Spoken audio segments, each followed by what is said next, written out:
Shalom and welcome. My name is Greg. I am the host of the Meadows and Makers podcast here on MSP Waves and the Hive community.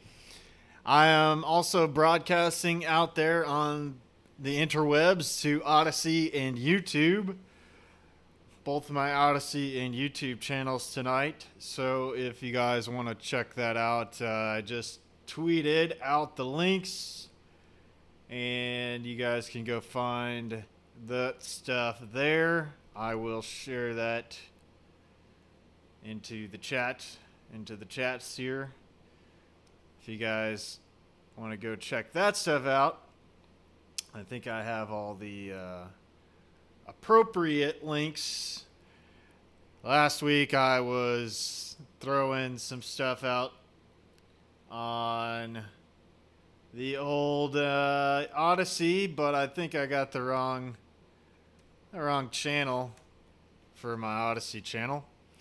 What's up, Gabriel and Rondon? Good to see you guys there in the chat room. I wasn't here last week because I had to work late, so I apologize about that.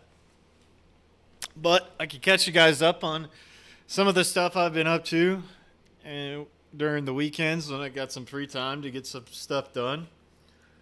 And I got a little bit of stuff done recently, so we got some things to talk about. And including we were talking a while back about some stuff with privacy phones. And I have been able to actually implement that. And so I wanted to take a bit of tonight's episode to talk a little bit about my experience with that so far. And I also, we talked a little while back about, I took a trip to go visit one of the other folks in our Freedom Cell community. And we harvested some catfish, and I learned that I need a good fillet knife, and it was about time for me to get a knife for filleting fish, and a good one that I could use on a consistent basis. And that led me down the rabbit hole of looking into a bunch of different knives. And then getting a friend involved, one of my buddies involved, and we sat down one day and I ordered a whole knife set. And so they're by Victorinox, and I ordered this whole set of knives from Victorinox. So I wanted to share some of that stuff with you guys tonight, talk about the ones I got, and why, for what purpose they have, and how it is important to have those or have a good, reliable knife on you. And having a knife set where you can have some stuff that will last you a lifetime and you know that will be reliable for you, I think is pretty cool. And that's why I went ahead and made the investment to go ahead and get that stuff. So yeah, we're going to talk about that for a little bit tonight. And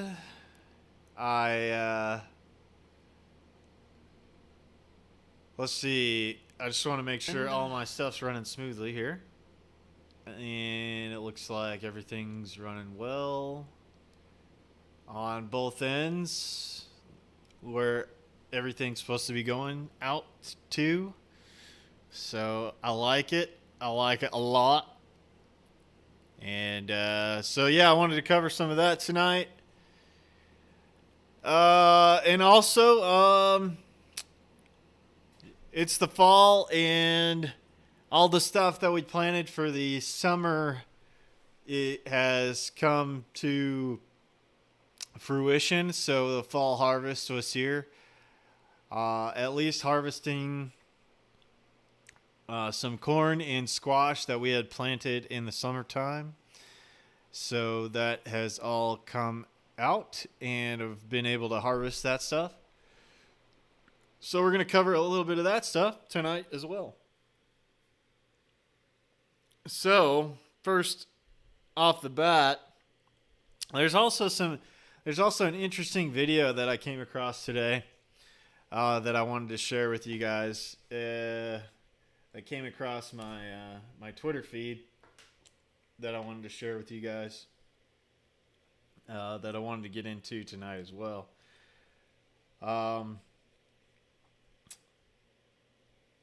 So, how are you guys doing out there? How are you guys doing, Gabriel and Rondon?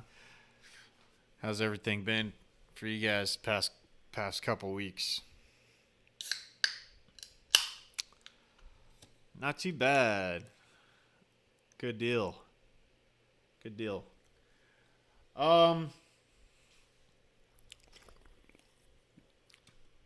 Ups and downs, but you're all right. I hear that, man. It's been it seems like time is moving kind of at a quicker pace now. I know I kind of took like a week of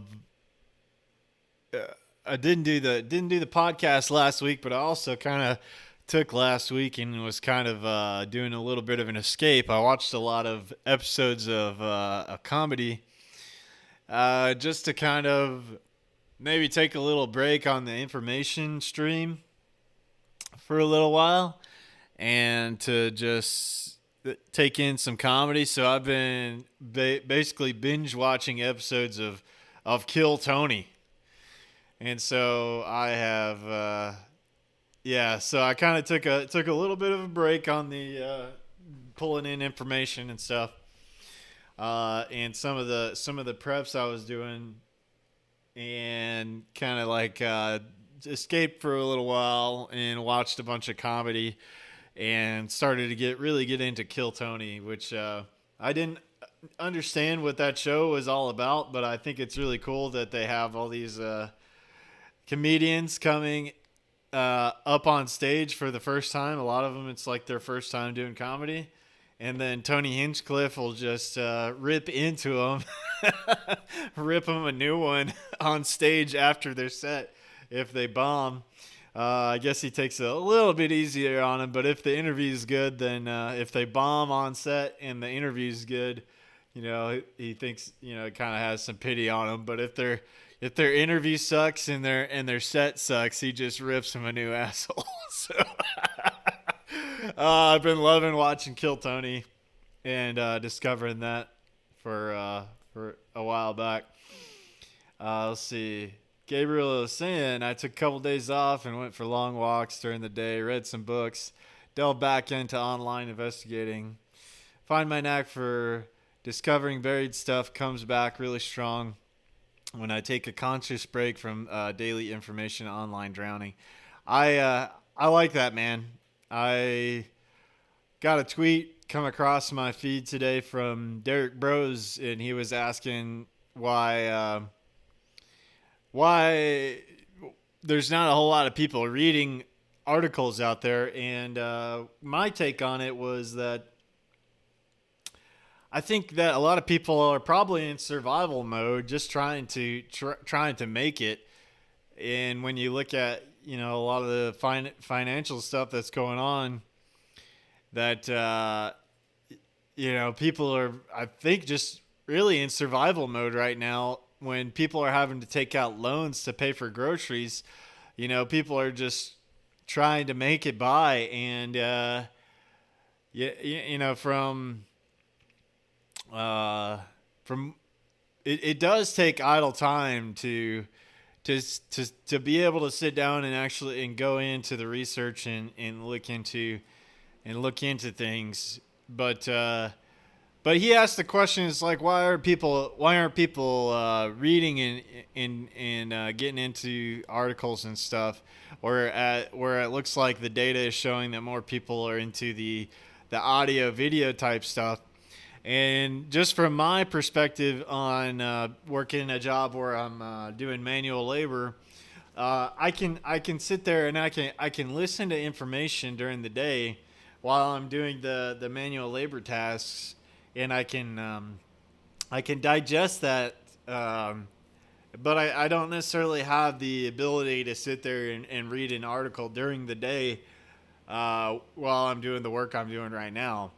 At one point in time, when I was, at a desk job, that was a lot of what I was doing, because I think in the morning, as I got my cup of coffee and got to work, I was, and it led throughout the day a lot of times, uh, because with the work I was doing was not that demanding mentally, and it it was mostly at a desk job and stuff, and I wasn't, super happy, or satisfied, or thought that that was very fulfilling work, and so a lot of times I would sit there and I would read a ton of stuff on articles all over the place, and kind of go down a bunch of rabbit holes and stuff, reading articles and things like that when I was at a desk job. But if you're not at a desk job and you're out working on stuff, or your job entails, working with your hands or operating equipment or something like that, where you do have to focus on what's in front of you, it's easier to put on a podcast, listen to the information, or you know watch a video later at night or whatever after you've ended the day, so that you could come back and digest the information faster, instead of sitting in front of a screen and trying to read it. So that's what that's my 2 cents on it anyway. I think a lot more people would dive into the information that of the things that are going on. But I do want to address what Rondon you're talking about there. You're saying you've lost much of your desire to investigate things anymore, and it used to consume you. Now it's all the same shit, same players, same story. Nobody cares. Yeah, I mean, at a certain point, you get all the information, so you're like, okay, wow, well, I see the big picture here. You can kind of walk away from it, because the conclusion that I feel like I've come to, I don't know if you guys have come to a similar conclusion, is that you have to take responsibility for making your world a better place. And if you are focusing on all that data dump and that a lot of those distractions and things, it can get you sucked into, conspiratainment world, where you're just like, you're super sucked into this information, but you're not actually doing anything in reality that pushes your position in life to a better place, and where you're creating more abundance in your own life, and that you're not in that place of scarcity, so that you can you can have that more time to pursue the things that not only bring you joy, but help others around you too. So that's my thought. That's kind of my thoughts on that too. Is like at a certain point, you can kind of see the picture, and the question is like, well, what do I do about it? And I think my conclusion has been, the only thing I can do is what I can affect in my own life, and work towards those things myself, in what I can directly affect around me, like growing food. How can I take privacy matters a little bit more into my own hands? How can I be more self-reliant? Things like that. So that's a lot of the stuff that I'm doing, and I'm gonna talk to you guys about tonight. On a few things that I've been doing lately about those kind of things.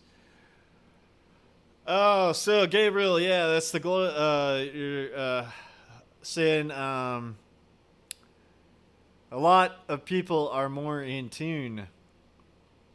I sure as hell hope so. Global psyop. Nothing changes, nothing happens, so better do nothing. I just delve into places or check things I haven't before. My problem is I don't do anywhere near as much with it as I should. Found a guy on TikTok, out of all places. Took part in a 2013 mRNA-based modularity medication trial with 200,000 other subjects. His doctor referred to him to this experimental research trial because the drugs needed to treat his immunodeficiency disorder, AIDS, was only available in the UK or Germany in 2013. This was his only chance at getting better. 2 years into the research trial, he was getting shots of mRNA every few months and felt great until first sign of complications. At this time, the research scientist and his doctor told him that the first subject had died in the trial. Soon, a lot of other subjects dropped out. Randall kept on going. 3 years in, he had to stop. Acquired colon cancer, heart attacks, strokes, and in the same year, the FDA stepped in because their maximum threshold for fatalities, in a research experimental trial was reached, being 2% of the 200,000. Randall claims there's only 5 of the original subjects who participated in the trial still alive, of which he is one. He has apparently been trying to get the message out regarding the dangers of mRNA injections for 2 years through TikTok and YouTube, but keeps getting banned. Wow. Shocker. You know, the old jabberoos there seem to be really fucking with people. So that's one of the things that I wanted to share with you guys today, because it came across my Twitter feed, a video of all these people just like freaking out and just collapsing. So sudden adult death syndrome being, nobody had heard of it until they started to give the old jib jabberoos to a lot of people. And now there's videos of people just all, doing weird shit. Like, it looks like they're almost going into a seizure, but it kind of looks like they're hearing something from some direction, and they're turning their head to go find what they're hearing in their head, and they are like falling to the ground and just spazzing out. It's pretty crazy. So yeah, Gabriel saying memes will win. If there's no resolution, then you become spellbound by the constant thrill of revelation. You can always taunt the Antichrist too. So yeah, apparently there might have been mRNA therapeutic trials before they were used as COVID jabs, but everyone who took them died, much like the animal trials did. Who would have thought that an experimental drug that you cannot sue the pharmaceutical companies over would have been bad for people? Who would have thought that? I mean, come on. They're only there to help you. I mean, geez. Who was going to think of that?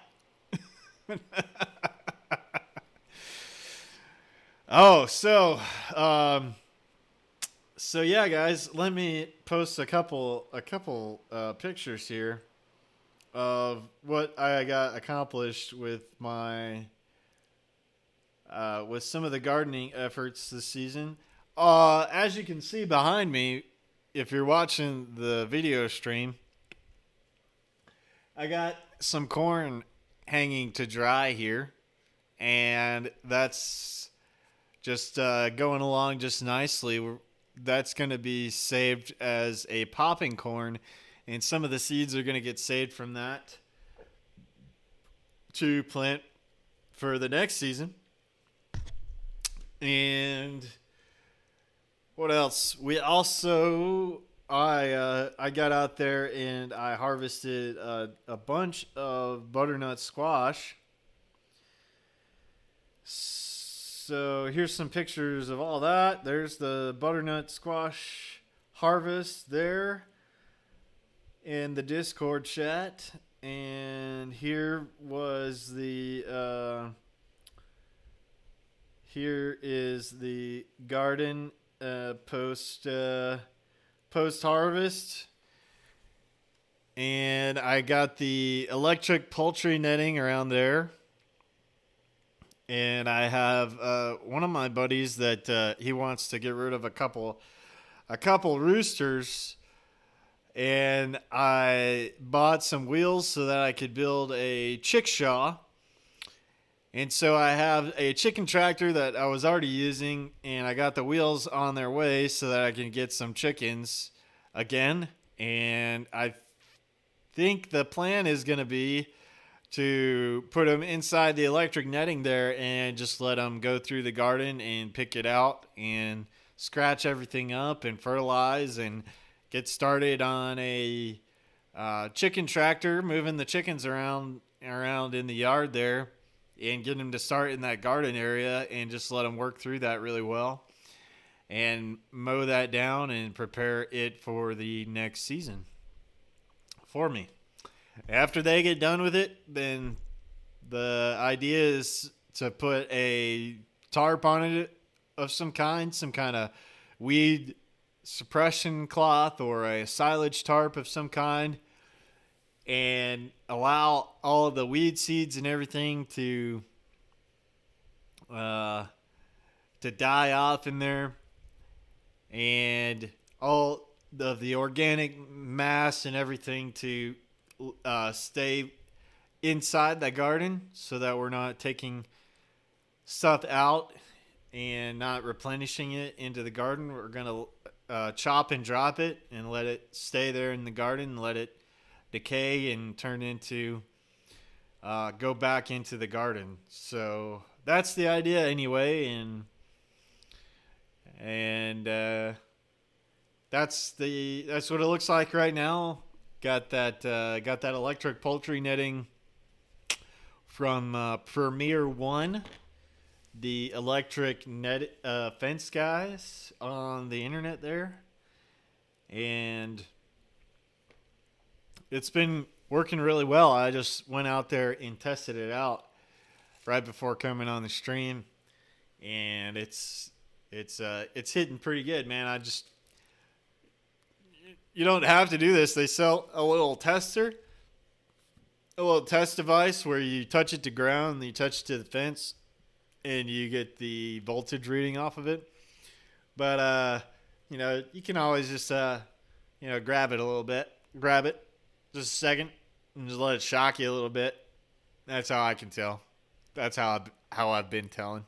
But if that battery's real charged and it's not grounding out anywhere, that thing will hit you pretty good. So be careful. Disclaimer: do that at your own risk. And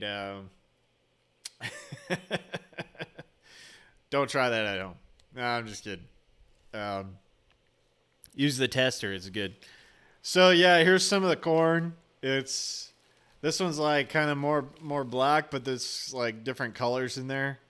It's pretty interesting kind of corn. This one got a little moldy, so gonna leave it out in the sun and see if we can get some of that mold off of there. And this is probably going to be saved for seeds for the next season. But it was a small corn harvest, but it's the first time we've tried corn in a while, and wanted to get the process going. I know, like I tell you guys on the show frequently, is like, you're not gonna have all the food you're ever gonna grow and need immediately. You got to keep building year over year. You got to keep working on your soil and keep that process going. So yeah, we started with some corn and squash. We wanted to do the Three Sisters garden with me and my folks here, and got that going in their yard this season, with plans to do further expansion. I had a bunch of fruit trees here, and those did fairly well. We had some die off of a certain variety of apple tree here. Apples in the South don't do so great. We have a variety, few varieties of apple trees that we wanted to try out to see which one would thrive the best in this climate. And it looks like there's this Arkansas Black variety that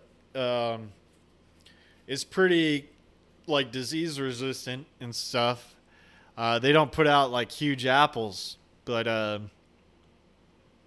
they're pretty disease resistant for bugs and this blight that happens to apple trees. It's called rust, that comes from cedar trees. So basically, if you have a cedar tree within like, I don't know, like within a mile of you, you could get this fungus that's on the cedar tree that will affect apple trees, and they'll get this like copper colored spots all over the leaves called rust, and it comes from that fungus.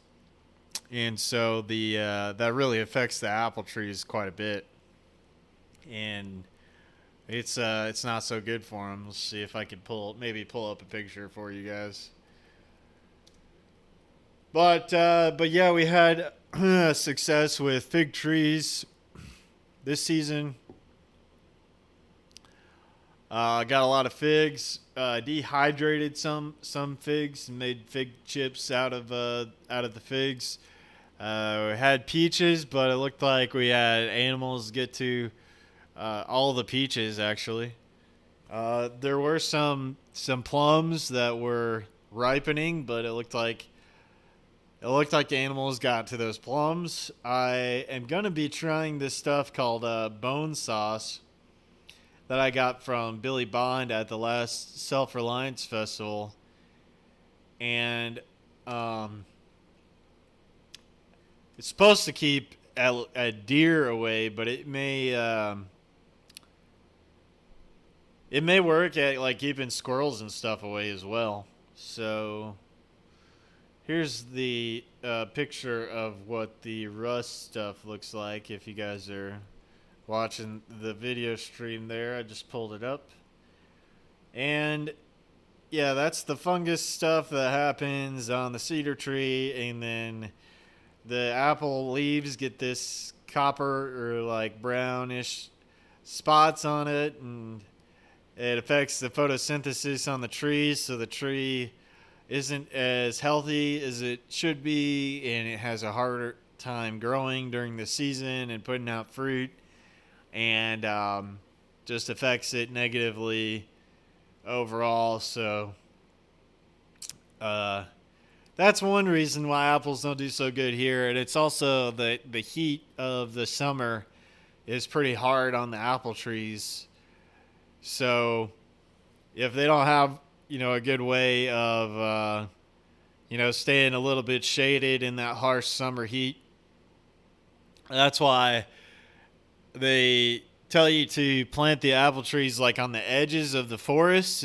Is how fruit trees are, supposedly they thrive the most, is kind of like along the edges of the forest, and that's supposed to help them out during those crazy hot times during the summer. So yeah, apple trees didn't do so good, but yeah, the figs, the plums, the peaches. The first season to get elderberries, we have an elderberry plant, and it was the first season to get some elderberries. So that was pretty awesome this year. So, where were we at? Talked about the fall harvest there. Got that stuff out of the way. Next up, what I wanted to share with you guys was a while ago, I was talking with Shane Radliff on the podcast of the Liberty Under Attack and the Phony podcast. Um, he's on YouTube at Liberty Under Attack Publications. And we had a conversation talking about how you can get one of these ghost phones, which is it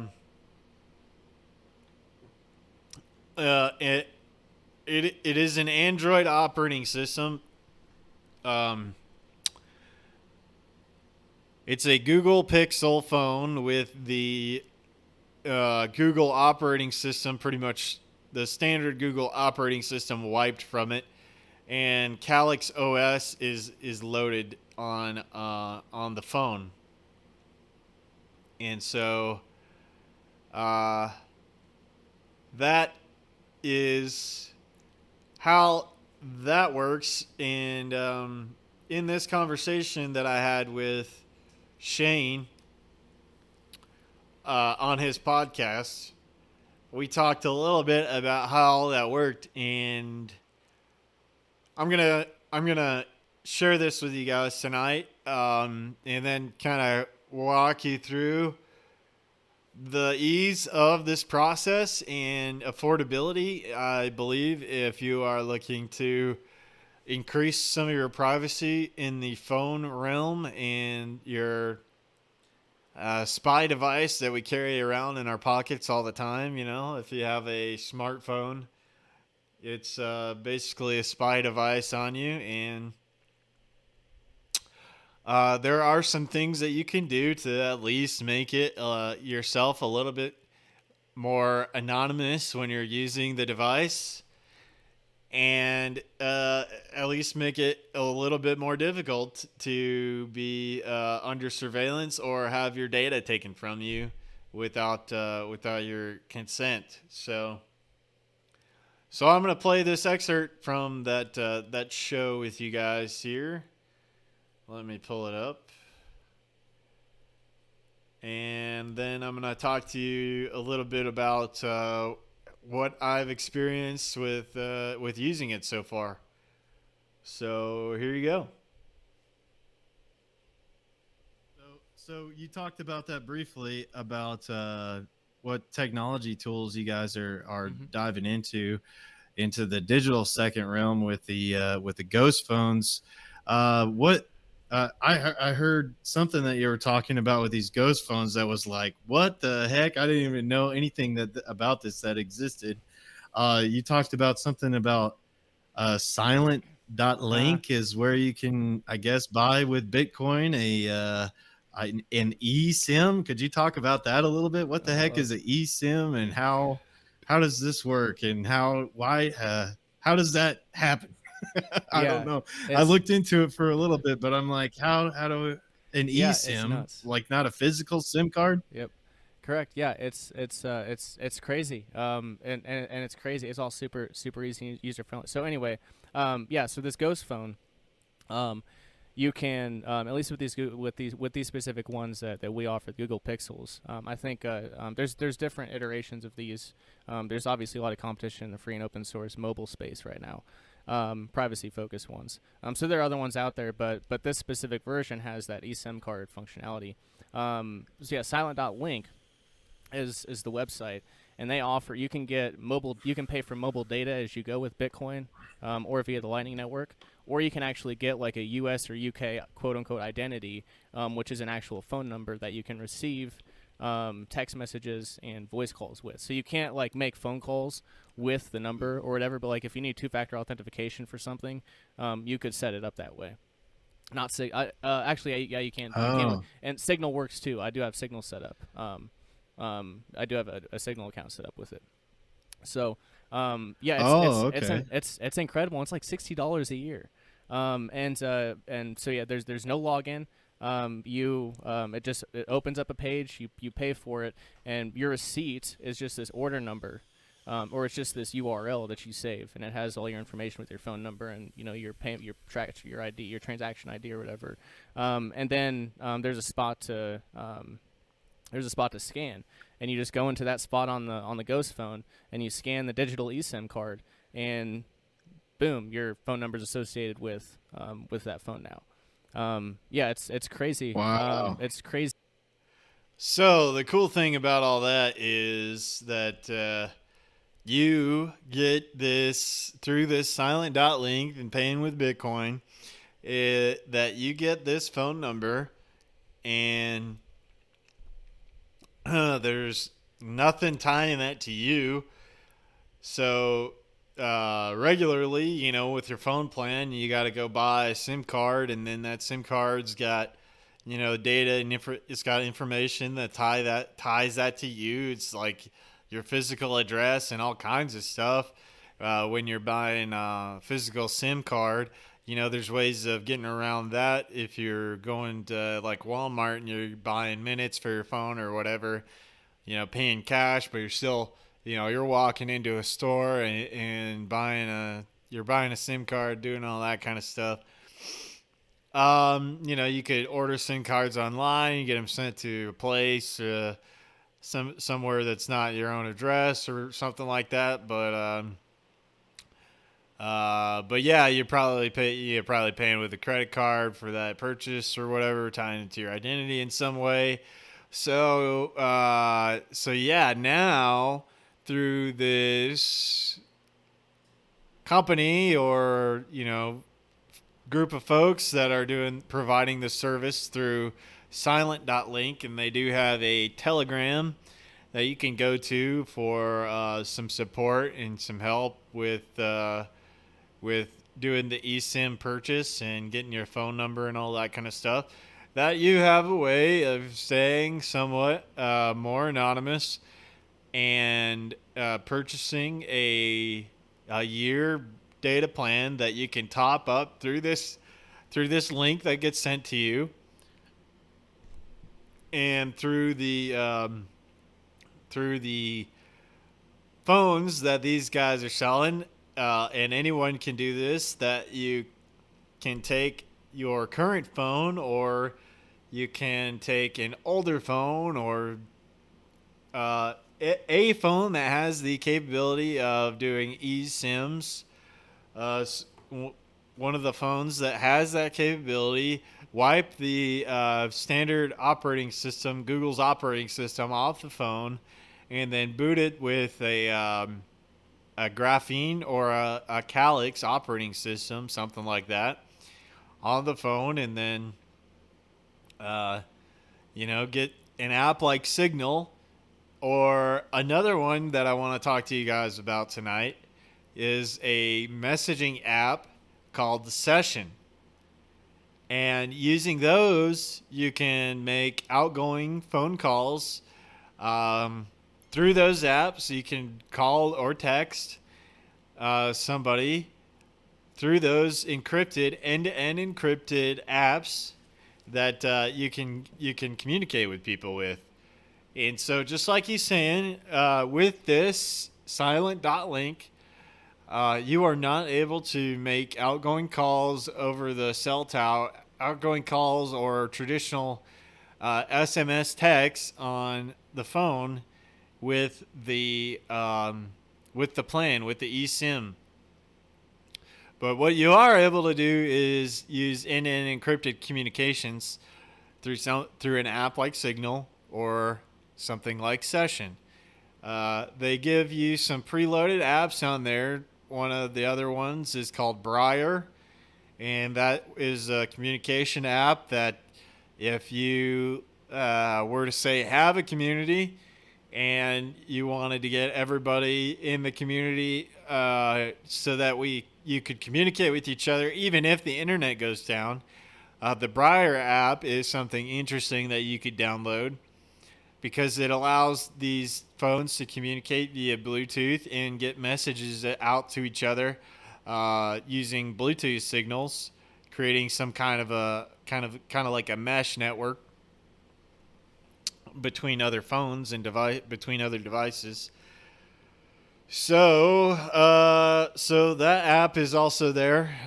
You can do like groups and stuff, group chats and stuff on the Briar app as well. but it's really nice, really nice, really. I couldn't better recommend it. It's hugely big. This is bigly huge, hugely, bigly huge. Okay, um, that you can do this now. We have the technology to do stuff like this now, which I think is really exciting. I was super stoked when I got it to when I got to crank that sucker up and was able to get my link from Silent Link and get the phone online and working. And I was super stoked about that. So so let's continue here and listening to this conversation. I just wanted to pause it there for a second and kind of share some of those things real quick with you guys. But let's continue Easy, here. easy. And like and again, like the freedom of open source, the freedom. I came from spy phones, from iPhones, Apple, and I mean, God, there's such a restricted hellholes. Now I knew that before, but now that I've experienced open source, it's like, oh my gosh, it's like I can like choose what tower I want to connect to. With the silent link number too, so it's like don't want to connect to the AT&T one or the Verizon, or so like there's just like it's basically like No way. No anything you way. want So to you can do switch mobile network towers. Wow. in the area. So yeah, Sorry. it's Sorry. yeah So you can switch all the mobile network towers. yeah the ones in the area. Yeah, yeah, it's crazy. Wow.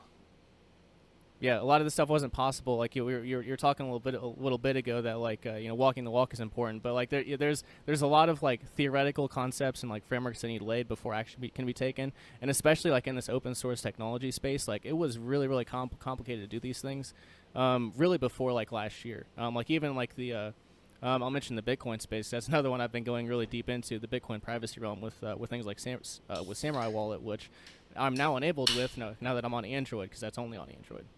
So, Okay. but I like so there's the Ghost phone, the Ghost phones, which are super easily user friendly to use. Um, you have the Freedom boxes, which that's the purpose of that too, is basically you have a user interface with one click installs and running apps. So you could run. I'm not going to get all into it now because I don't even know how it's going to look completely at the Pasnia versions of these, but a lot of this stuff has gotten to a point where Okay. where it's really user friendly is the point. That's what I'm trying to get to. So like we offer these Ghost phones. Jamin, like there's some of these similar ones. Like people like there's outfits that'll charge $350 or $400 for these, and we charge $250 because and this is I think it's $259 for the shipping now. And the reason for this is the privacy architecture that Jamin's I guess putting together and trying to put out, which is very complex and hard to explain, much like Pasni is.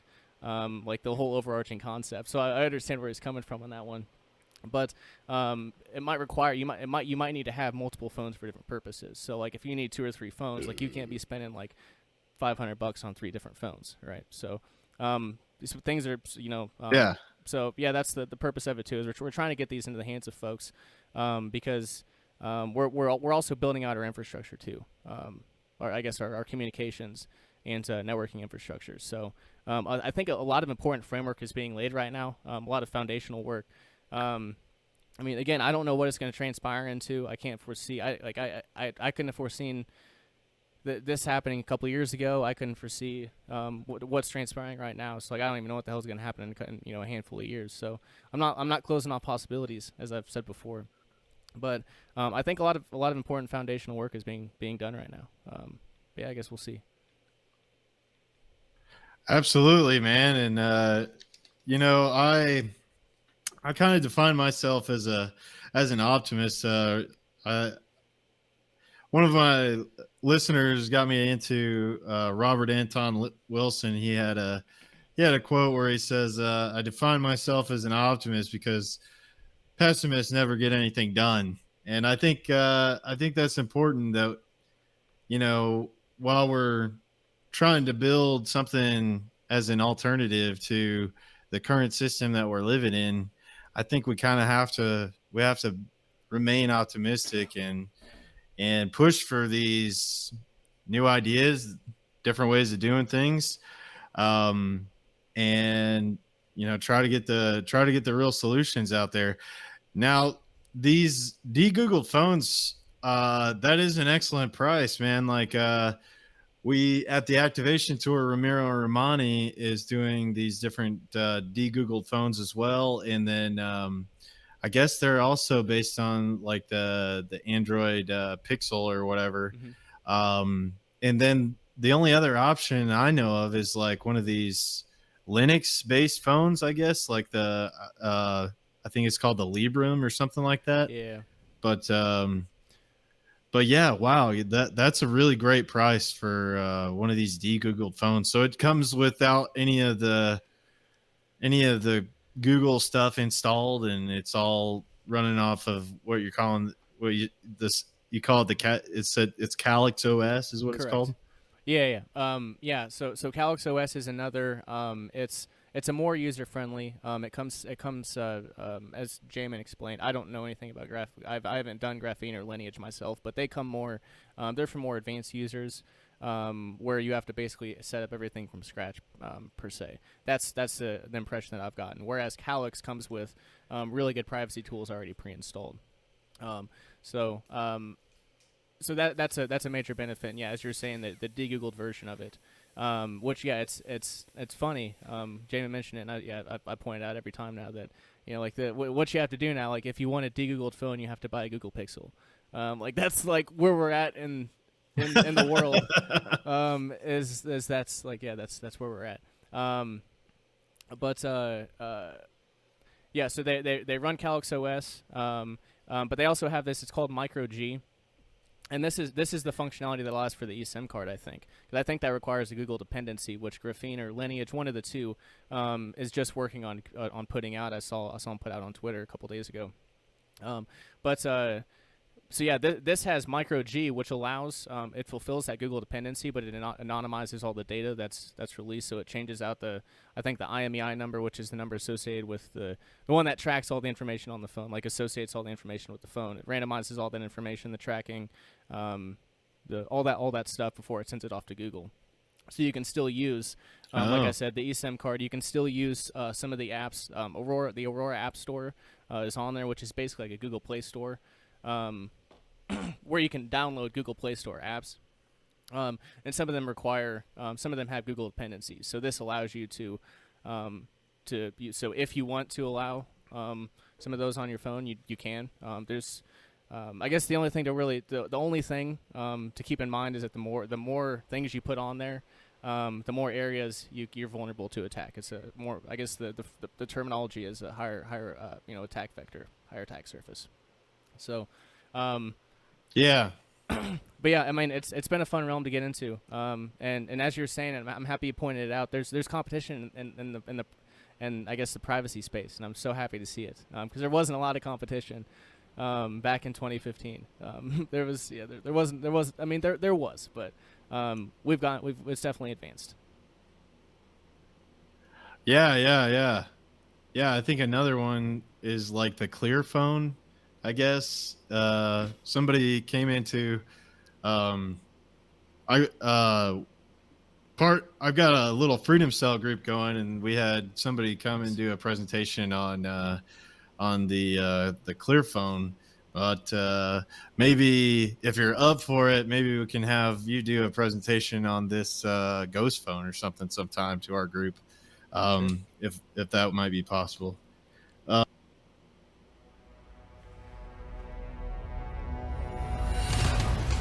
Because that's really the issue that we're dealing with these, ghost phones. All right, yeah. So that's kind of an overview of how that ghost phone works. The one that they have to offer there at Liberty Under Attack, and how it works with that silent.link to give you your eSIM card so that you can use the phone and use it to communicate with other people.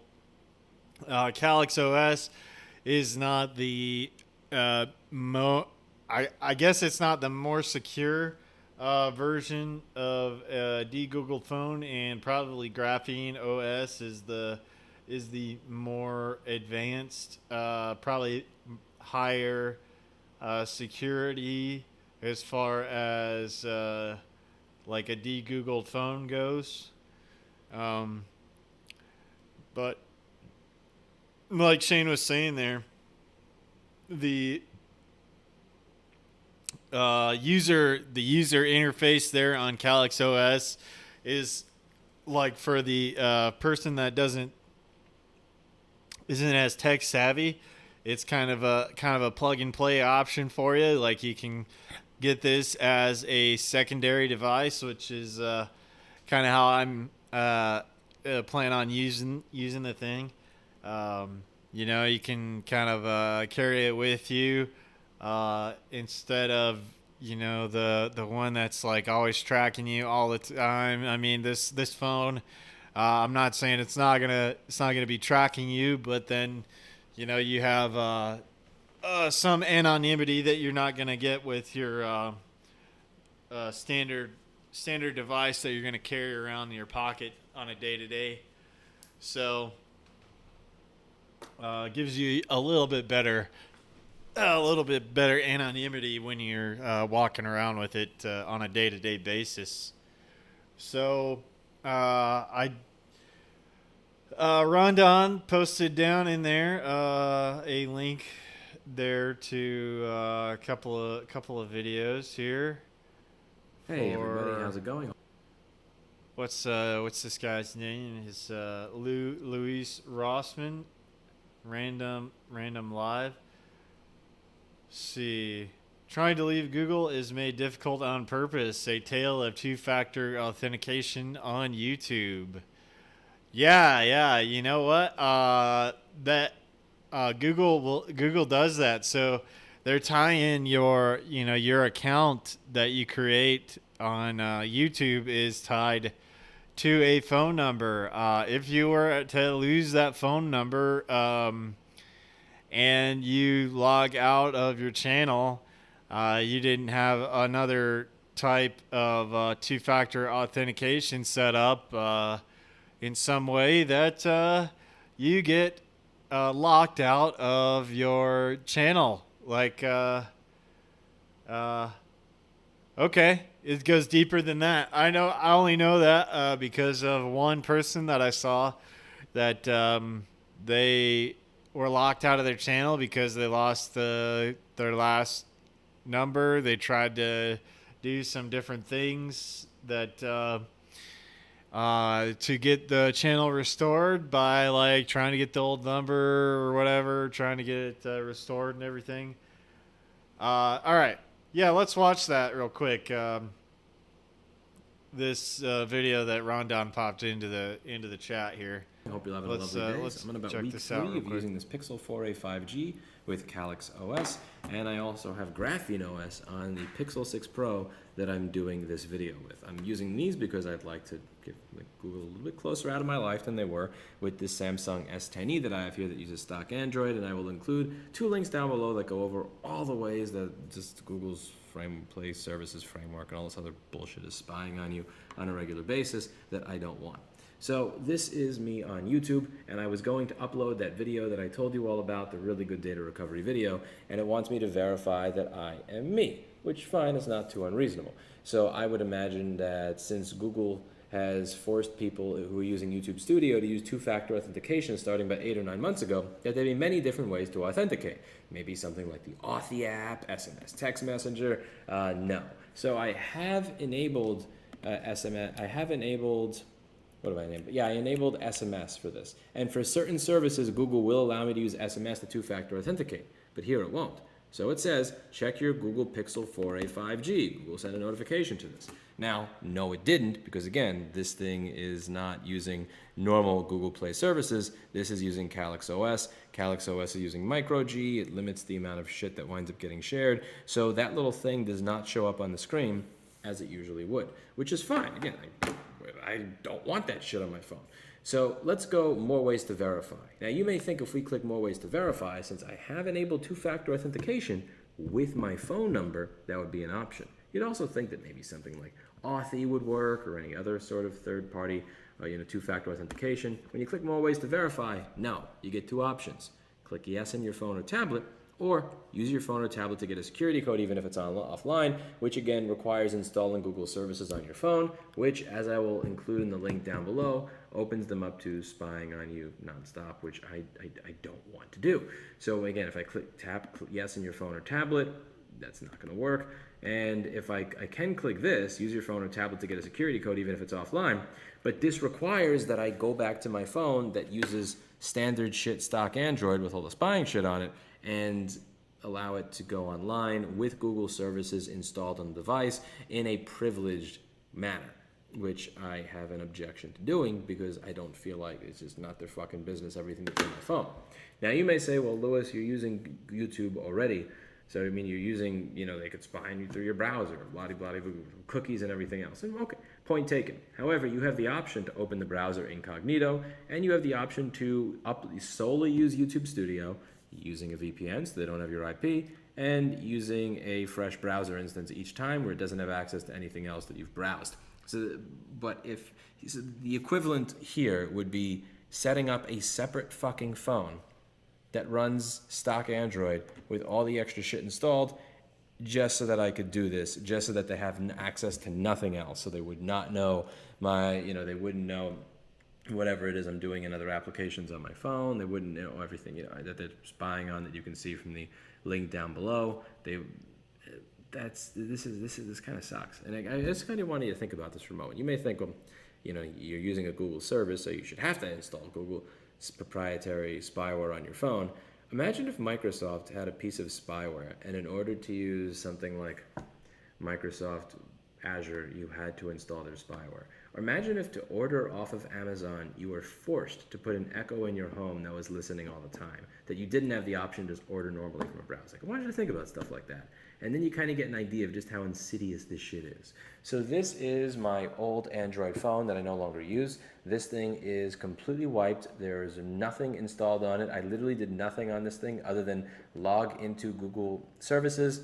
I connect every time I have to do this, then the phone goes back off. There are no text messages on there. There are no applications on there. There's no sign-ins to anything else on there. There is nothing to harvest from that device. And when I'm doing that connection, I'm doing it via a VPN so that it's pretty much the minimal amount of shit that they could ever get on me. So whoever at Google designed this way, rather than through the ability to use some other more standard two-factor authentication that does not require that I install their spyware on my phone, fuck you.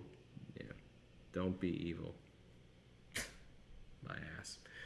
Anyway, this phone with graphene on it is actually pretty cool. It really is. This thing's growing on me. I like it. I'm going to give Nextcloud another chance. I'm setting up another server to see if I maybe misconfigured something last time when I said that it was running really, really horribly slow. I would like to give it a second chance since a lot of your comments were suggesting that maybe there was... Wow, so Google is keeping you from doing any separate types of two-factor authentication so that you're kind of tied to they want you tied to their software in some way. And if you're using their services, there's no other alternative on recovering your account. Wow. Okay. Yeah, that really sucks. So, I mean, so yeah, that is a really good point, because at any moment, like if you're on YouTube and you're using YouTube, basically, that's not your content. YouTube and Google, that's their content. They can decide at any moment that, they don't like your stuff. They'll shut you down. And if you don't want to even be associated with their software and use other devices that aren't collecting data for Google all the time, then you're going to be shut out. You're going to be locked out, because if you can't access a device that has the Google software on it, then you're going to be shut out of that channel on where you're getting your content out to. So they're kind of keeping you in their realm, so to speak. So good video there, Rondon, on how that's working out. What else has he got here? Something about talking about the graphene. operating system. I like that guy's videos. Really good. So let's go into this this video real quick. Let's see how Great day. So I 3 wanted to minutes show long. you Let's what talk, is, in my let's check opinion, out this video one of the too that coolest Ron things shared. there is out there about Graphene OS. Graphene OS is a modification of the Android open source project with some hardened security features and privacy features. And there's a bunch of different things it does that's really cool, but this one I think is worthy of note. So you can give applications different permissions in Android. For instance, you could say this application can access my files, this one can't. But one of the things is that I may not want it to access everything. If I have a journal on my phone, if I have folders of personal photos, if I have voice recordings with loved ones, I don't want it to have access to all of that. I only want it to have access to the shitpost picture that I just made. So let's say I'm on Discord and I want to post a picture. So I hit the little plus icon over there. Now, you either get allow or don't allow, which is a binary. I'm either going to allow this application to access everything or nothing.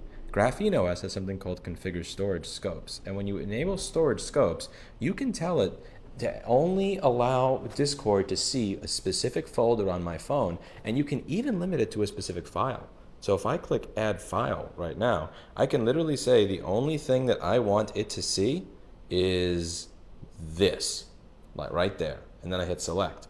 And now I go back, and Discord only sees that one file, not everything else, which is great. Again, I may trust the app enough to let it see certain things on my phone, but not everything else. And I've yet to see a different mobile operating system that gives you this level of granular control over everything on your phone. This is amazing functionality, and it's part of the reason that we at Fudo gave them the grant that we did, so that they can continue the development of software that's this cool. I haven't seen this on anything else. Anyway, check it out. The web installer is pretty easy. You could find it on their website along with a nice little guide on how to install it. Again, the one downside here is that this only works with Pixels right now. So, if you want a phone with a headphone jack, sucks to be you. If you want a phone with a micro SD card slot, sucks to be you.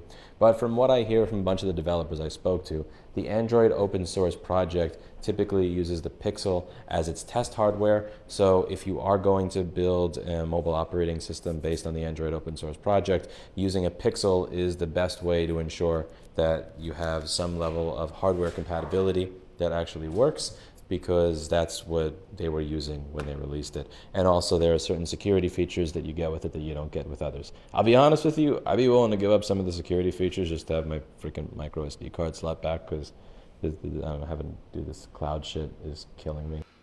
Yeah, that's a callback to what Shane was talking about. It's like if you want to do some kind of open source software that's not spying on you all the time, you're stuck with a Google device. It's kind of crazy that it is that way. Shalom, Normak, shalom. Shalom, rabbis. I like it, man. Shalom, teachers. Yeah, I was watching this other guy's channel on YouTube. His name's Bear Independent. And he always opens it as shalom, which is I guess it's the word for peace. But and then rabbi is supposed to be a teacher. But but welcome to the show, Normak. We're talking about some different ways that you can keep the old tech oligarchs from spying on you constantly by shalom means I'm here for your money. There you go. How about that? Talking about different ways that we can keep the tech oligarchs from spying on us constantly. And one of those ways was that I just talked about earlier was by using a phone that's been de-Googled, had the standard spy Google software all wiped from it, and then loaded with one of the open source operating systems like Calyx OS or something like Graphene that is talked about in this video, that enables you to do some different stuff. Like in this video, it talks about how you can only allow certain pictures to be viewed through different apps like Discord, instead of them getting the whole library library of all the pictures you have stored on your device, which is pretty neat. So that's what we're talking about. And I also got in this knife set. I got this whole set of knives for different purposes because I thought it was about time that I become a big boy and get some of my own knives for, different uses. So this is a flexible fillet knife for dealing with the cleaning fish and filleting fish I got right here. These are all Victorinox knives from this Vice from Switzerland. And so I went ahead and made the investment in these knives. I want them to, I want to be able to pass these knives down. And I talked to my buddy, and he said that he really likes these knives, this Victorinox knives, and so I got that one, a fillet knife for fish.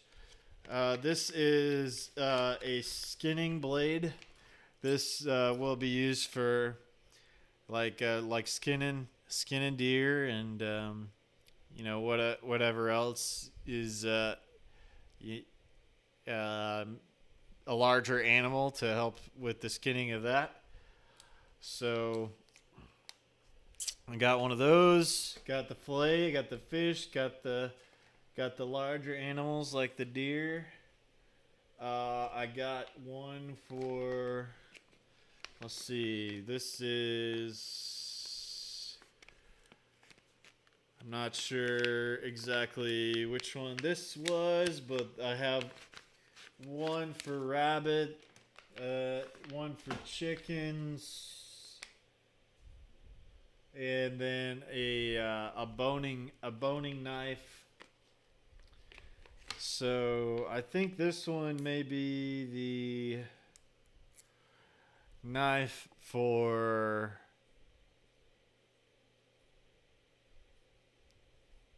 boning, maybe, or it might be for chickens. The poultry knife. Let's see. One was for rabbits. I'm guessing that's this guy, and then this other guy is another. It's another fillet knife. It's a thicker blade. That's for getting some of the.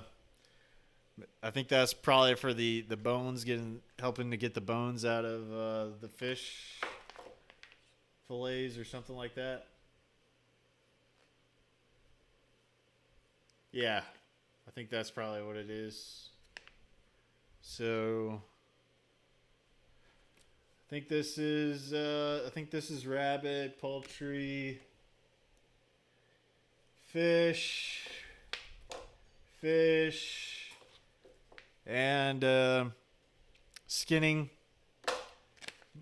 knife, and then another something to help with keeping the edge on the knives here, like a little sharpening stone guy there. Whatever you call this thing. And I had this a while back, but this is really nice. This is given to me as a gift, but just for putting an edge back on your knives. This is a Smith's knife sharpener. You can set it for different angles of the blades. So if you're doing like kitchen knives, it has a kind of a steeper angle for the edge of the blade that you can sharpen at, and you can adjust it with this little wheel at the top here for different degrees of sharpening. And then when you're working with your like hunting, tactical type knives, it gives you a wider angle there for the edge of the knife.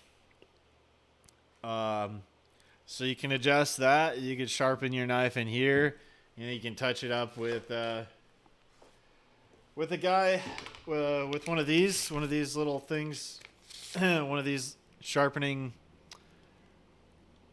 guys here. So I picked up, I got all that stuff. Like I said, I got this as a gift a while back, but I've been using it to sharpen my knives, and it works pretty good at least getting the edge put back on there. Smiths,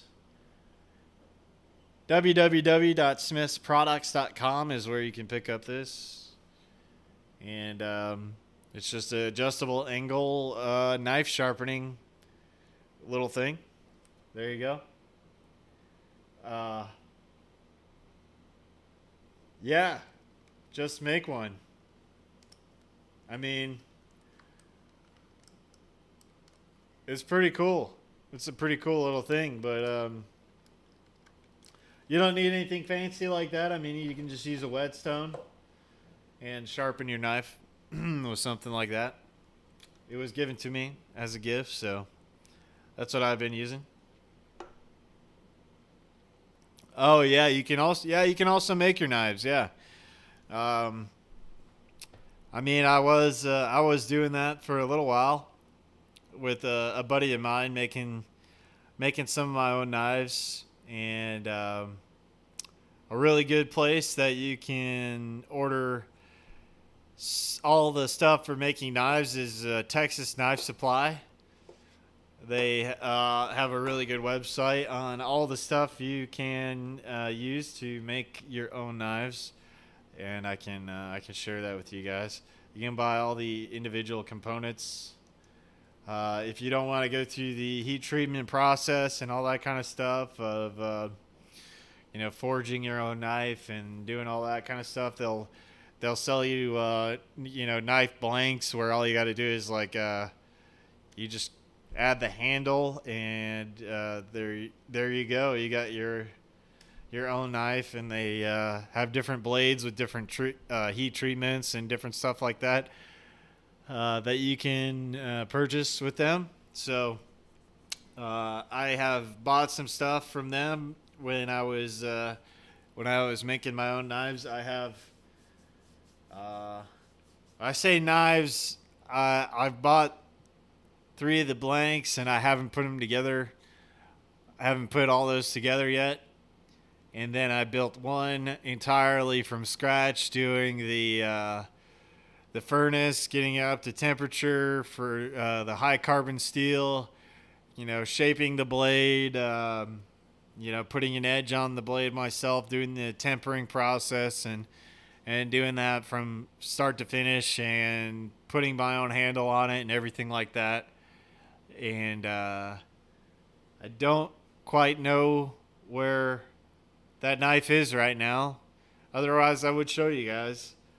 If I find it, the next time I come on the podcast, I'll show it to you guys. But I made like a Bowie style knife, kind of a Bowie style of my own design. It's like halfway in between a Hunter and a Bowie type knife. Oh yeah. There is that cool Japanese guy that makes knives out of all kinds of stuff. He makes he'll make them out of plastic and like all kinds of stuff. Milk kitchen knife. I wonder if that's if that's the milk carton that he's using. But yeah, I have seen this Japanese guy. I think unless he's using real milk, which would be a trip. Oh wow. So I guess he is. I guess he's like hardening, like doing some process to make the milk. Oh, he's got a little vacuum forming machine for plastics. Wow. Yeah, this guy's incredible. He he's making all kinds of different ways of making different knives, and he's got different techniques on how to build the knives, and I guess it is like some kind of dried milk that he makes the knife out of, which is pretty incredible. Yeah. So, yeah, that guy is pretty cool, making all kinds of different knives. Uh, yeah, check out that guy's channel. I'm subscribing to that guy's channel. I think am subscribed on one of my accounts, but yeah, he does some pretty cool stuff making different types of knives. So yeah, I got that knife. He breaks down the milk, gets the protein, then mixes it with other stuff. It's material science. He barely uploads anymore, but you're watching all this stuff he makes. Yeah, cool. He's weird, but he's Japanese, so that's expected. That's funny. Wild, man. Yeah. I've seen his channel. I remember coming across his channel before. He does some cool stuff. But yeah, Texas Knife Maker Supply is a good place if you want to at least grab a knife blank, and you want some of the handles and stuff. They have like all the stuff you need for like doing the finishing, and like if you want to do etching. Looks like they got like all the sanding supplies and stuff, heat treatment ovens and things. If you wanted to get into some of that stuff, then you're talking about some money. But knives are really awesome to. It is a pretty fun hobby getting into it. It's just the equipment to kind of get started can be. It doesn't have to be expensive stuff. Like you can, create your own forge out of, just a blower. I remember doing this with one of my buddies. Is that we just used like a leaf blower and just like a steel. It was an old blacksmithing, like where they would forced air induction, but they would use like the bellows to crank in air through the tube on the underneath side, and then you'd put your coals in there, and so then you could stick your knife like into the coals, or your metal into the coals, get it really hot, and then work on the metal from there. So that's one way of doing it. And then, another way you can make a pretty cheap setup that they would bring to the Self-Reliance Festival was just using some fire brick and like propane, like a propane burner, and then using that to get the area hot enough so that you could, do the heat treatment process and everything on... For your blade, for your steel, so you could do some blacksmithing and all that kind of stuff. So there's all that. With this new knife set I just got, I'm gonna make a leather roll to put all these different knives in there, and so I can roll all that up. And then the other thing I'm going to do is I've talked about it on the past episodes about buying this 3D printer laser engraver machine called the Snap Maker. And I went ahead and I pulled the trigger on that purchase because I sold my other 3D printer, and the one that had like the crazy cables going everywhere. And I went ahead and I upgraded myself to this Snap Maker. and I was looking at one of the the Prusa Mendel, and I went with this model because it can do extra stuff, and it also has all the ability to auto bed level and all that I was looking for with the Prusa model printer. But this one has extra capabilities that I wanted, I thought would be cool, and I could actually kind of make some stuff that I could sell or offer. So I went ahead and bit the bullet and made the investment in that guy. And so I will be doing some stuff with doing some laser engraving on some things. And one of the first things I wanted to do was to create this leather, roll-up leather holster for all these knives, and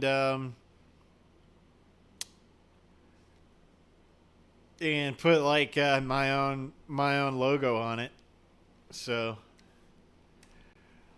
yeah, I just bought that thing. So I'm excited about opening that up, and I'll probably do an unboxing video on this where I show its capabilities off. I show off its capabilities with the laser engraver. It's also got an attachment for a CNC type mill. You don't have to learn CAD with 3D printing. You get on Thingiverse, you can download all kinds of files that you can print stuff off with. And then all you need to do, Rondon, is you need to download a slicing software.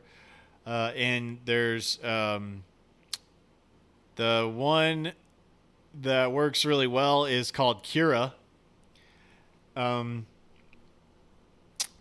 So yeah, learning to make things yourself isn't that hard, man. You can download a program like FreeCAD or Fusion 360, Autodesk Fusion 360 for free. And there are a lot of YouTube videos out there where you can kind of teach yourself on how to use the CAD software. And you can just like start by making a rectangle with a hole in it or something. And then, to kind of teach yourself the basic shapes. Make a circle with a hole in it, see like, different types of stuff. I know you can do it, man, like, cause you're a smart dude. You'd be able to figure it out, no problem. Just watching videos, you'd be able to figure it out. Do you want to? No. Yeah. So what type of plastic? You can most of the time you're doing prints with PLA, which is like I can't remember what poly something acetate. This is something called TPU. This is a filament that I wasn't able to use on my last printer because it has some different. You had to upgrade the nozzle to do it. I think I did upgrade my nozzle, but I never got around to printing with this stuff. But this is called like thermal polyurethane. Like you could make like tire. It's kind of like rubber. It's kind of like a rubber material. So you can make like tires with this kind of stuff. Like run flat tires you can make with this thermal polyurethane.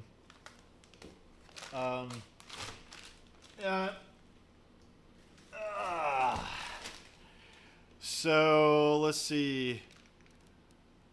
The best unit for around $2,500 to make replacement parts for equipment. What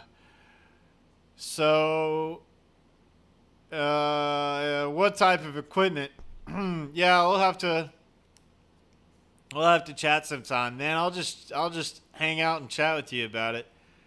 But I'm gonna say right off the bat, I have a buddy that's using one that has like carbon fiber that's embedded in the filament, and that is probably the best one when we're talking about like if you wanted to print something for like replacing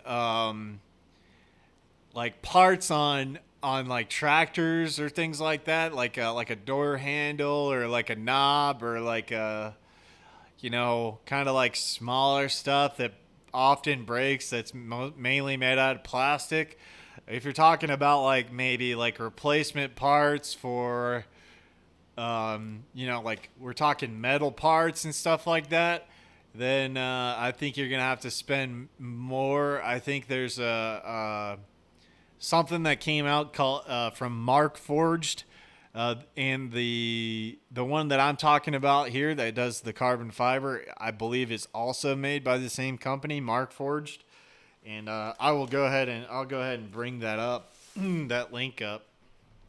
But they are building these pretty high end 3D printers that not only do they're doing metal 3D printing, but they're also embedding like I said, the carbon fiber into the plastics, so that you can create a pretty high strength material. If you wanted to stay on the lower end, I would recommend maybe something like this, like the Snapmaker machine, and then going with something called a PLA Plus. It's supposed to be a higher strength form of PLA, and it's the spools of the PLA Plus that I just ordered some are around $30 per kilogram spool of that stuff. So you can make fairly good quality, higher strength parts with that, but I wouldn't I probably wouldn't make parts that were going to get like constant use with that type of material, because they are going to be affected by temperature and things like that. So I would, they are like if it's out in the sun and the higher temperatures and things like that, I would probably want to go with something like the Mark Forged equipment. So let's look into some of that stuff right here. Let's see, 3D printers. Desktop printers. Onyx Pro, Onyx 1, Mark 2. Not sure exactly what these are. Okay, so I think these are the ones that are the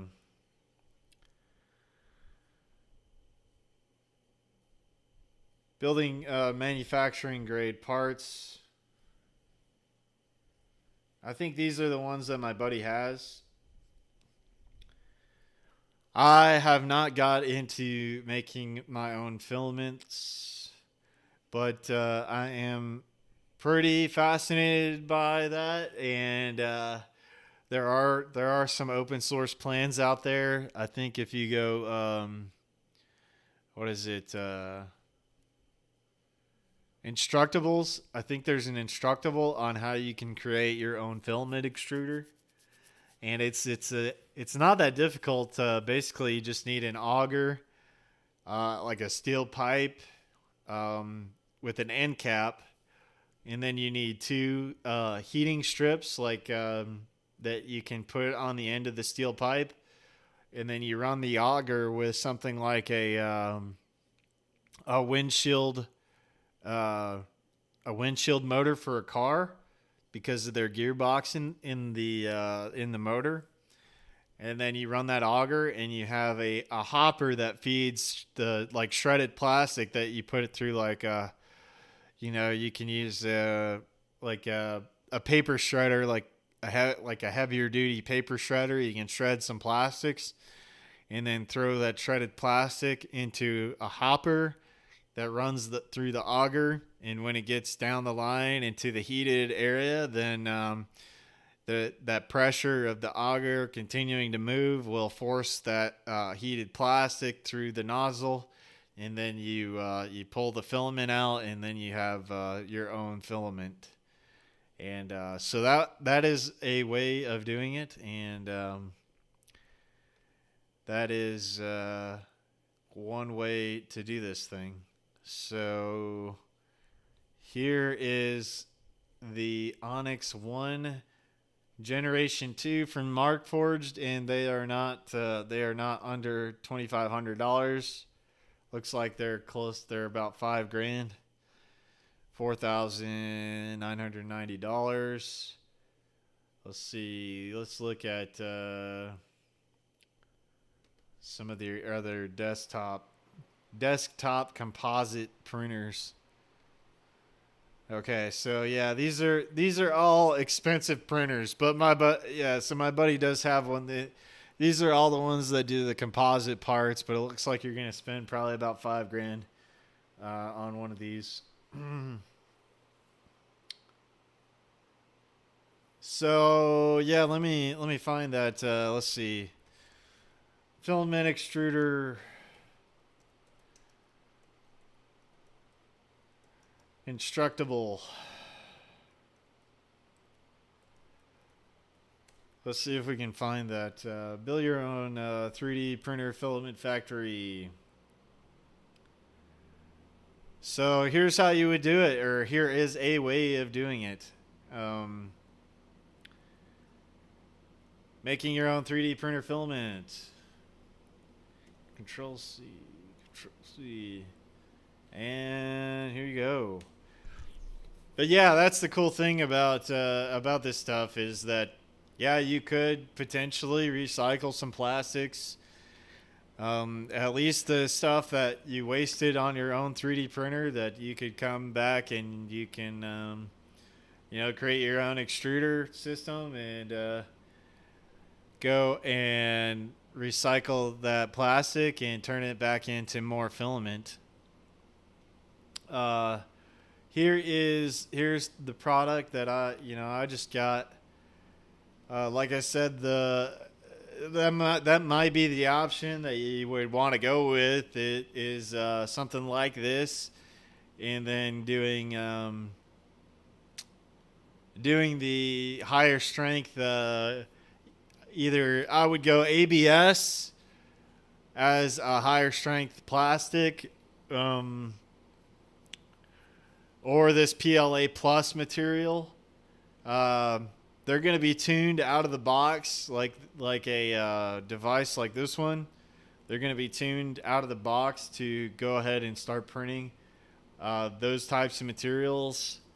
You may have to play with some of the settings in your slicer software, which is the software that's going to send the instructions to the printer to do all of its operations. A good slicer software is called Cura. So let's see, Cura. Let's see, slicer software.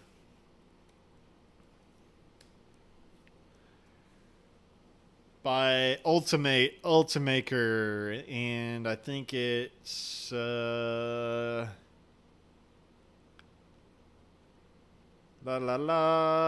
can download that one for free. Ultimaker creates this software. They make 3D printers as well, but they make this slicer software. I thought I just copied this, but I didn't. So you can use this to send your code to your 3D printer and give it the instructions for whatever you want to print. Free software. You don't need CAD. You just need a file. And what you're looking for is an STL file. And you can find a ton of those on a place called Thingiverse. And it's got just about all the stuff you would, like anything, almost anything you can think of, somebody may have designed on Thingiverse. There's a whole library of stuff in there. If you want to go and learn yourself some CAD so that you can do some stuff, there's a couple of options for you that are pretty good that I've used myself, that are free. So if you want to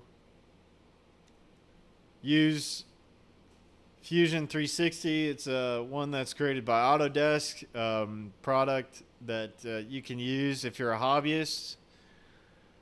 They give you a free copy of that. And then the other one is called FreeCAD. It is like the, I believe it's like kind of like an open source CAD software. And that one's pretty good for doing your own modeling. Or say you had one of these files from Thingiverse and you wanted to play around with it in the CAD software to make like some modifications to it. You could do that with one of these CAD programs, and then what you would do is save your model as an STL file, and then you can send that over to your slicing software. And that slicer software will create the machine code for your printer to make the part. So that's kind of a quick overview on how you would get all that set up and get started printing. So yeah. And I might go further into details on a lot of that stuff as I set up this new printer here for myself, and maybe go through the whole process on how you print a part, if that's something you guys might be interested in. I'd love to do that because it is pretty cool. It's a pretty cool hobby. And like I said, the advantage of having a 3D printer, especially if you're into your own self-reliance, is like, well, maybe you might not be able to go down to the store, but I got a spool of, I've got a spool of plastic over here that I can load into my 3D printer, and maybe my doorknob busted or something. I just need another 3D printed doorknob so that the whole, I can get my doorknob back, maybe something simple like that, or, a plastic piece, like a trigger piece to a piece of equipment busted, and now I can replace it if I can take some measurements and just figure out I just need to make a part that has a hole, that has, a lever that's a straight piece of a lever, something simple to design. You can print that at your house pretty quickly and easily. If a part breaks down, so it's something to think about, when we're talking about self-reliance and what you can do for self-reliance. So one last thing I wanted to talk about on the old pod tonight is I came across this video a while ago, or actually came across my Twitter feed today, and I just wanted to share with you guys some of this stuff that's been going down with people just like going weird and looking like they're hearing something, and then they're like turning around and they're doing all kinds of weird stuff. So found this video on Rumble via the old Twitter when I had a little bit of time at work today. I kind of was scrolling through the old Twitter at lunchtime, and then this came across my feed from High Impact Flix's Twitter, and this was some pretty weird shit. And so I wanted to share this with you guys real quick here of the cases of some of the sudden adult death syndrome bullshit that's been happening. After a lot of people got the old jibbity jabberoo, now we're seeing adults going and keeling over in weird ways. And don't worry. And then the final solution. We love the jabs. We love the vaccine, and we love Bill Gates. He's taking care of everybody. It's really good. He's doing great things for the world, and everybody's gonna be fine. Just take your 5th and 6th boosters, and chill out, man, because everything's gonna be hunky dory. You're gonna there's gonna be no issues whatsoever. Life will continue on. Life will find a way. Which is a year to 2 years off, is the vaccines. Doctors baffled by increase in sudden adult death syndrome. I mean, are they that stupid, or are they just feel, oh, we can't possibly connect all these dead young and middle-aged people over here with all these mass vaccinations over there? What they must know, surely. Yes, I don't think that they're stupid. I think that they think we are stupid. And I mean, they're kind of right. I mean, sudden adult death syndrome, really? This is basically the new one. We had a couple of months ago, right, when it was Christmas, they said, oh, there are a lot of people dying from heart attacks, and it might be because of the Christmas trees in your house. I've seen headlines where they said, oh, it's climate change that now causes all of these heart attacks. I've seen post-pandemic stress disorder is causing heart attacks. These people are laughing at us. They think that we're stupid. And, the thing is that I understand that a lot of people have trouble saying these things because, as you said, they will come after you when you try and uncover the truth. And also, it's very hard to speak out about the truth and say, hey, maybe we should call a spade here, and 2 + 2 is 4. And the only thing that changed in the past couple of months is the fact that everyone took this vaccine. You can't say that because there are no real studies for these correlations. We just have suddenly all of these extra deaths. And we have no idea why, but we do know that it's not the vaccine. That's the one thing that they can tell you for sure. And yet, despite the fact that we've now essentially clinically tested the vaccine on billions of people worldwide. Stripped of all that I once knew, so many things I cannot do. Do you think of me? Trapped inside these walls, while you're there on center stage, will you speak up? Will you be brave? Do you think of me? Hear my desperate call. You see that guy's leg, like his foot's like totally turning in on itself. Do not turn away. My life is worth the same.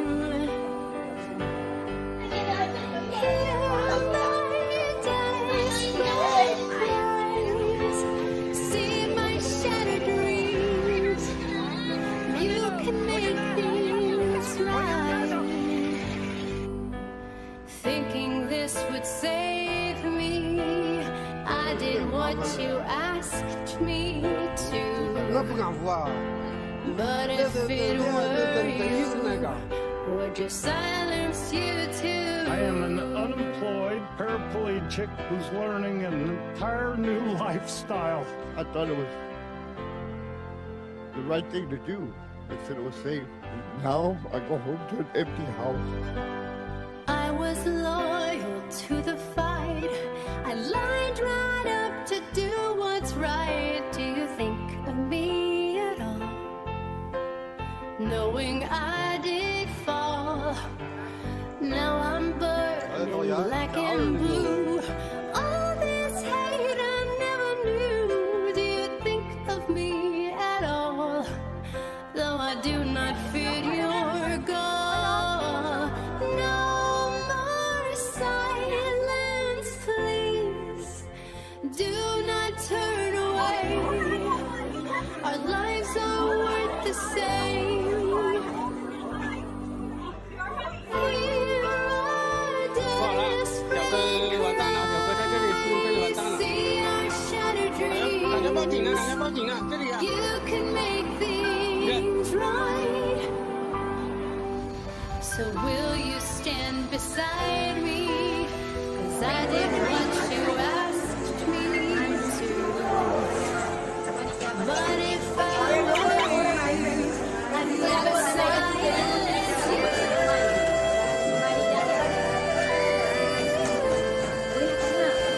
Cuidado, Mariana.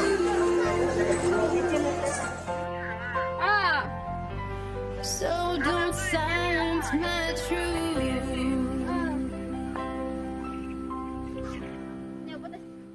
The world is engaged in the largest clinical trial, the largest global vaccination trial ever. The rise in billionaires has been, unprecedented during the pandemic, and there's been several sectors where that has been mostly concentrated, and one is in fact the pharma sector, because COVID has been one of the most profitable products ever. So that's one point to discuss, and our report out today is called Profiting from Pain, how those delays in making this technology available and really having people vaccinated early has contributed to that.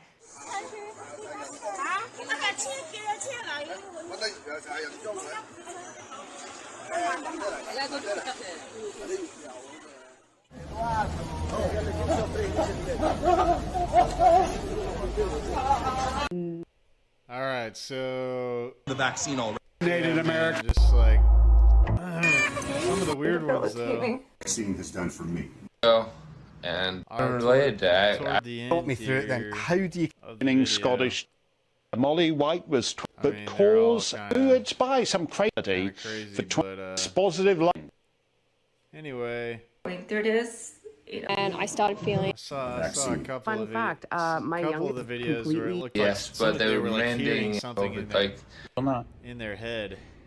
Pfizer me once. Prepare for the next. I know. But, And you suggested ivermectin. They laughed at you. They mocked. Anyway, if you guys want to watch that kind of that full video, they got like bunched it, kind of a different breakdown of a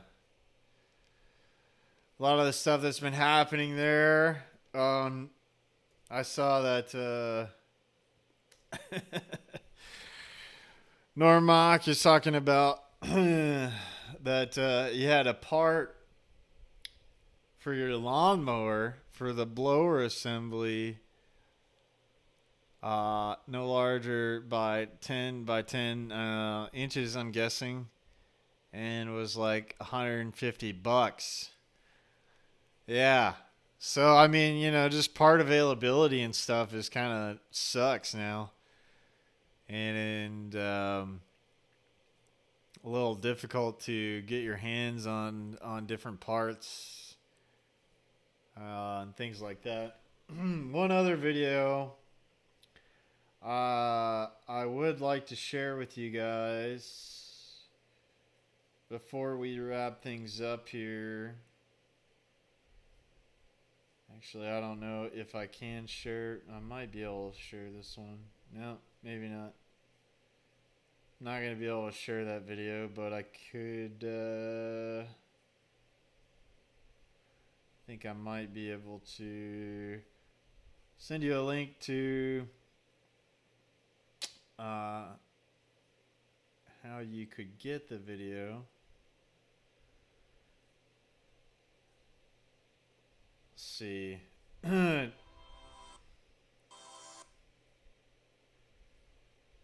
Dr. Andrew Kaufman, if you guys haven't followed him, he's been talking since the start of the whole pandemic on his research going into the whole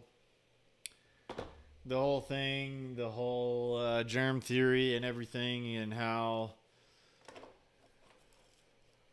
all that works, and from his viewpoint. So this video talks a lot about, like, his research going into what he found, and kind of sharing his view on the whole thing, on the way that they do their experiments. Got into how Stefan Lanka, the guy that was, I believe, attributed to, allegedly discovering HIV. I believe he won a Nobel Prize for that. Talking about how you must isolate. You must isolate to make sure that it's a real thing, a real virus.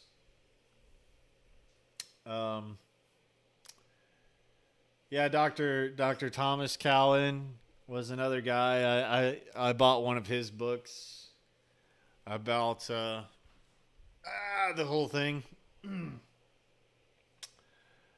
But that's a pretty good video. It's kind of a summary on kind of his findings, and talking all about what's been going on in the research, and how they've been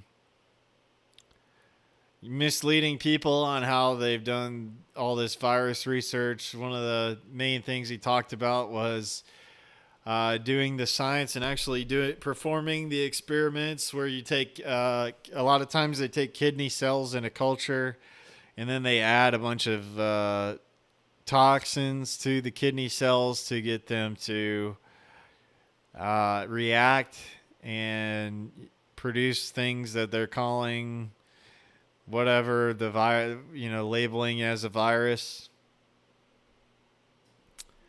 So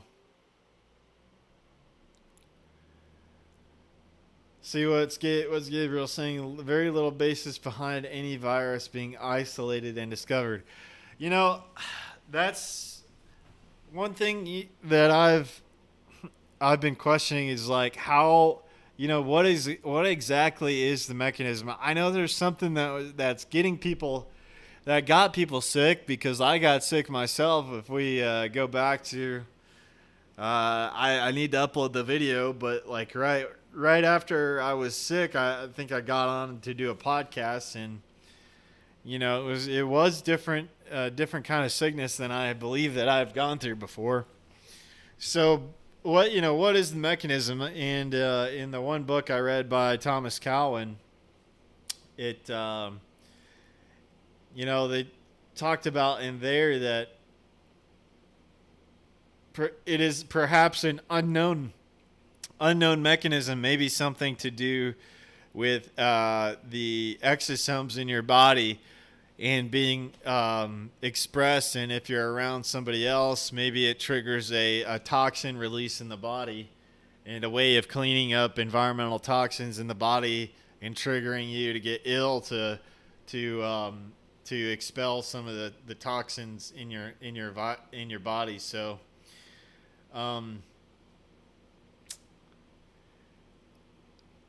I don't know exactly what's going on, like how, what exactly triggers illness. I listening to a lot of the stuff that Dr. Kaufman's talked about, reading that book by Dr. Cowan. And then I've got another book on the way about this subject, and kind of it's that book, What Really Makes You Ill. Following Clive DeCarl for a while, just my own observations and experience with some of the research that I've done in the past, just some of my own experience as a somewhat of a materials science guy doing some material science stuff. We had some experience using electron microscopy, and I do understand that when you do electron microscopy, you must coat the sample that you're looking at with something like a conductive metal, and then you're shooting, electrons at the thing that you're trying to look at. Dr. Kaufman talks about how when you do that, you're basically disintegrating. It's like shooting like a million little BBs at something biological, and you're gonna do physical damage to it. And so whatever's left of that biological sample is just it's just that coating of metal that you put on the sample. And so what you're looking at is of what was living is now just like it's like a snapshot, a photograph of that thing that you put into the electron microscope. From my own experience, I know that to be something that I've witnessed, and that at least the process, not trying to use it on something entirely biological, but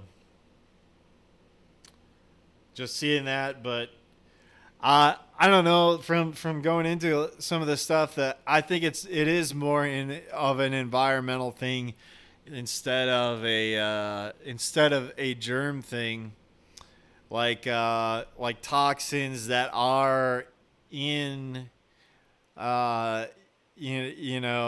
like let's say fecal matter, for example, like the bacteria that eats the fecal matter in that we expel creates toxins. And so if you get that toxin, those toxins, those bacteria around you, and then you eat and get that absorbed into the body, then those toxins get released, and it can make you ill.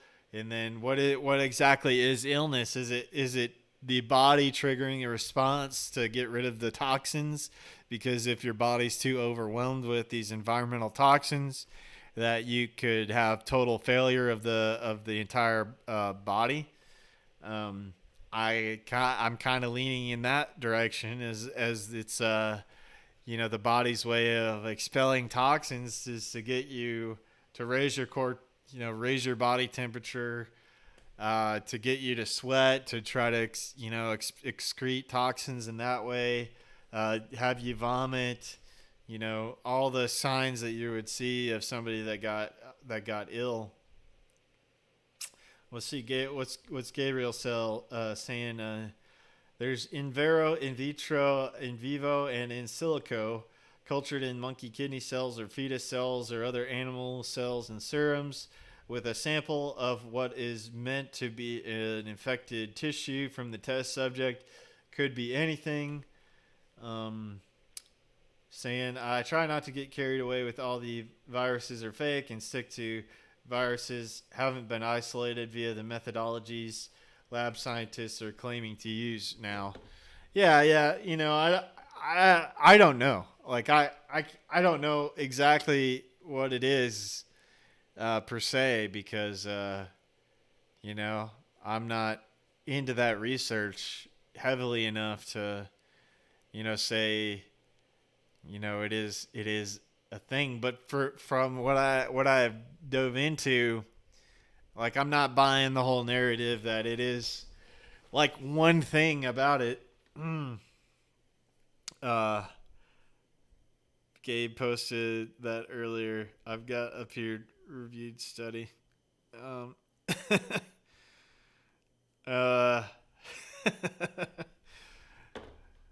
So, I'm not convinced that it is like a thing. But what do we got? You got like the little video. All right, let me pull this up that you guys just sent me. Let's see if we can do it real quick. Thank you guys for joining the show tonight. And I've got a peer-reviewed study right here that says. And here you go. says you're a pussy. All right, there you go. I've got a peer-reviewed study here that says that you're a pussy. All right, so rock on, guys. Thanks for joining tonight, and we'll catch you guys next week for another episode of the Meadows and Makers podcast. Thanks for the questions, Normak. I hope that helped you a little bit on maybe making a decision for your 3D printer. So thanks, guys. We'll see you later. Have a good one and have a great week as always. We'll catch you on the next one.